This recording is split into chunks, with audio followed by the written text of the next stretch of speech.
Bismillahirrahmanirrahim. Assalamualaikum warahmatullahi wabarakatuh. Assalamualaikum warahmatullahi wabarakatuh. Allahumma shalli ala sayyidina Muhammad wa ala ali sayyidina Muhammad.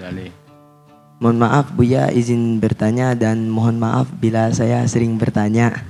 Jadi Buya pertanyaannya, di rumah itu ada foto keluarga, tapi keluarga saya itu masih ragu-ragu buat majang foto keluarga tersebut di dinding rumah karena pernah mendengar suatu pendapat dari ulama bahwasanya ketika di rumah dipasangi suatu surah itu katanya malaikat rahmat itu tidak masuk ke rumah. Tapi saya juga pernah mendengar bahwasanya memasang foto keluarga itu boleh-boleh saja Buya. Jadi saya butuh pencerahannya Buya. Syukron, itu saja pertanyaannya. Wassalamualaikum warahmatullahi wabarakatuh. Waalaikumsalam warahmatullahi wabarakatuh.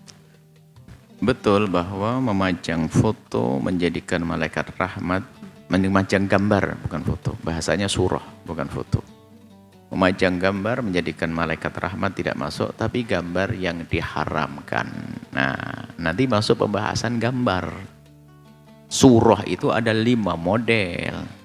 Yang pertama adalah gambar yang halal mutlak, disepakati kehalalannya. Gambar biarpun berpatung bentuk. Gambar yang berbentuk mutlak kehalalannya yaitu gambar yang bukan dari binatang atau sesuatu yang bernyawa.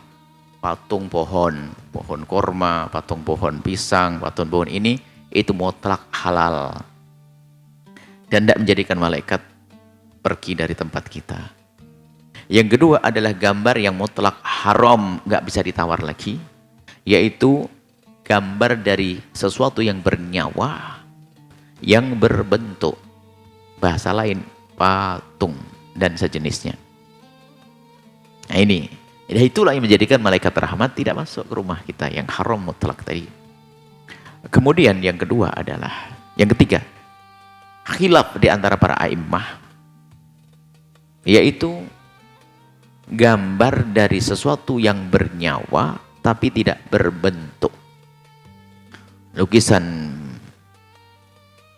burung onta, lukisan onta dan sebagainya, lukisan dari sesuatu yang bernyawa, ini khilaf para a'immah. Kebanyakan mengatakan tidak haram karena selagi tidak berbentuk, seandainya ditiupkan roh nggak akan hidup. Gambarannya seperti itu. Maksudnya selagi tidak berbentuk.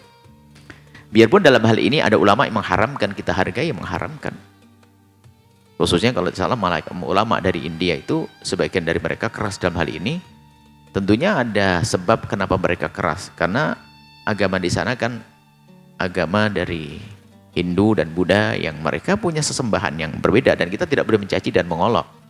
Akan tapi ada dulu kita pernah punya kenalan dan sahabat seorang dosen, seorang guru, dan mereka punya agama Hindu, kan tidak mungkin bawa patung kemana-mana. Akan tapi mereka punya gambar patung, jadi foto patung. Sehingga ibadahnya adalah menyembah gambar patung tersebut. Ini ceritanya. Kayak gambar. Nah, maka tidak heran jika masyarakat India segala urusan dengan gambar agak sedikit keras. Dan itu ya kita perlu sanjung, itu ulama juga. Tidak perlu kita menyalah-nyalahkan karena mereka punya latar belakang seperti itu.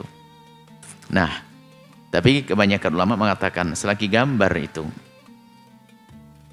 tidak berbentuk, biarpun itu bernyawa, kebanyakan ulama mengatakan itu boleh dengan catatan tentunya bukan gambarnya sesuatu yang diagungkan sebagai Tuhan oleh agama lain atau bukan membuka aurat. Nanti lukisan yang membuka aurat nggak boleh juga. Ini ada rambu-rambunya. Dengan catatan, tapi kalau gambar-gambar burung, gambar ini, maka selagi itu lukisan. Yang keempat adalah fotografer. Itu pun adalah boleh. Yang dimaksudkan fotografer itu. Maka ini adalah boleh tentunya adalah di saat bukan ada aurat yang bangkitkan syahwat dan seterusnya. Maka fotografer adalah kebanyakan mengatakan itu boleh. Nggak ada masalah, tentunya adalah bukan membuka aurat, bukan yang menjadikan orang bangkit syahwat. Nah, kemudian setelah itu ada yang kelima adalah boleh gambar yang berbentuk. Gambar berbentuk, gambar bernyawa tapi berbentuk, tapi untuk mainan anak kecil. Maka disinilah peluang memperkenankan boneka buat anak kecil. Kalau sudah gede, haram boneka. Maka seorang suami ngasih hadiah istrinya boneka nggak boleh. Tapi kalau ngasih anak kecilnya boleh. Karena apa? Untuk tarbiyat, untuk mendidik anak kecil, khususnya perempuan. Masa anak laki-lakinya suruh pakai boneka? Enggak, gendong boneka enggak kan?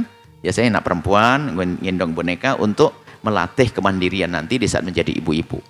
Maka untuk anak kecil boleh. Nah, kemudian yang ditanyakan, apakah boleh saya memajang foto keluarga di rumah? Ya, ini masuk pembahasan 5. Jenis fotonya kayak apa? Kalau patung ayahmu ini. Nah, baru nanti ada bab akhlak. Masalah kehormatan, masalahnya adik, kakak perempuanmu, ibundamu, masa dipajang rame-rame begitu ya.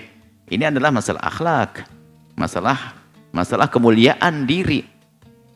Sehingga Anda jangan gampang memajang fotonya orang. Biarpun, wah ini kan boleh fikihnya, memajang fotonya. Dia akan marah. Kenapa? Dia punya cemburu.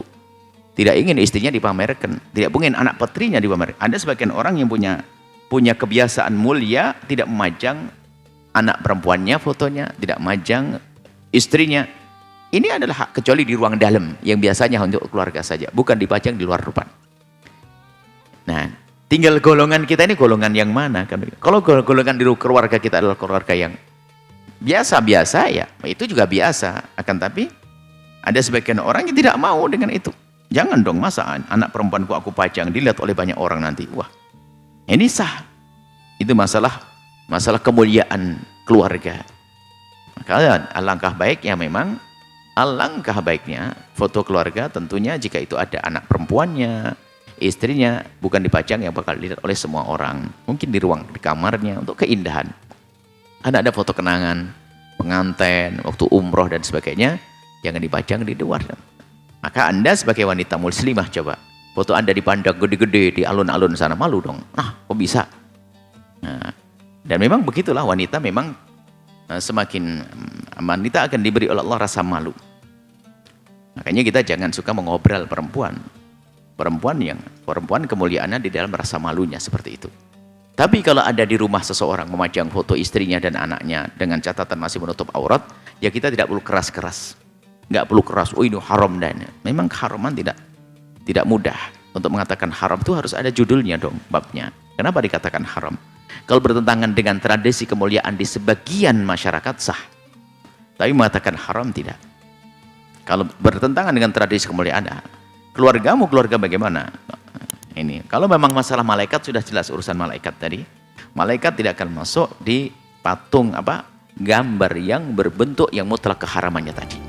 Seperti itu, Allah a'lam bishawab. Setelah Anda menyaksikan video ini, jangan lupa berselawat kepada baginda Nabi Muhammad sallallahu alaihi wa alihi wa sahbihi wasallam.